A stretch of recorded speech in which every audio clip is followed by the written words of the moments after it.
Hello everyone, welcome to my channel Tanu's kitchen. তো চলো শুরু করা যাক। তো আজ আমরা বানাবো বাঙালির অল টাইম ফেভারিট তালের বড়া। আর বৃষ্টির দিনে এমন মুচমুচে তালের বড়া খেতে কিন্তু সকলেই ভালোবাসে। তো প্রথমেই আমি বাটিতে 1 কাপ পরিমাণ সুজি নেব এবং সুজিটা জলে ভেজার জন্য 1 কাপ পরিমাণ জল দিয়ে দেব। তারপর একটা ছাঁকনির সাহায্যে 1 কাপ পরিমাণ চালের গুঁড়ো ও 1 কাপ পরিমাণ ময়দার আটা মিশিয়ে ভালো করে সেটাকে চেলে নেব, যাতে কোনো জায়গায় জমাট বাঁধা অবস্থায় না থাকে। তারপর স্বাদমতো নুন দিয়ে দেব। আর এখানে কিছু পরিমাণ তালের শাঁস আমি ফ্রিজ করে রেখেছিলাম, সেটাকে দিয়ে দেব। আর এখন সুজিটি ভালোভাবে ভিজে গেছে, এখন ভেজানো সুজিটি আমি দিয়ে দেব।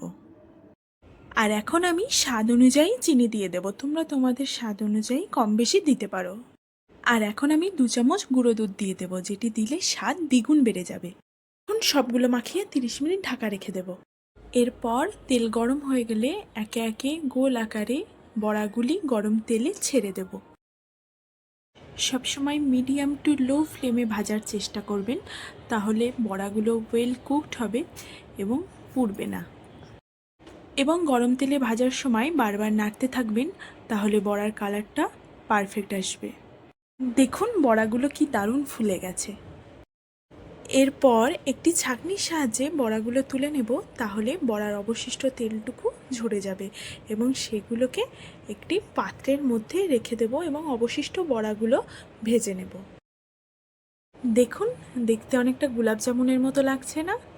সঠিক পরিমাণে উপকরণ ব্যবহার করে ব্যাটার তৈরি করলেই আপনারা বাড়িতে অতি সহজেই নরম তুলতুলে তালের বড়া বানাতে পারবেন।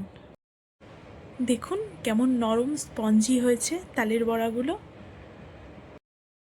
তাহলে ভিডিওটি যদি আপনাদের ভালো লেগে থাকে তাহলে লাইক, কমেন্ট, শেয়ার করুন এবং আমার চ্যানেলটিকে সাবস্ক্রাইব করুন। ধন্যবাদ।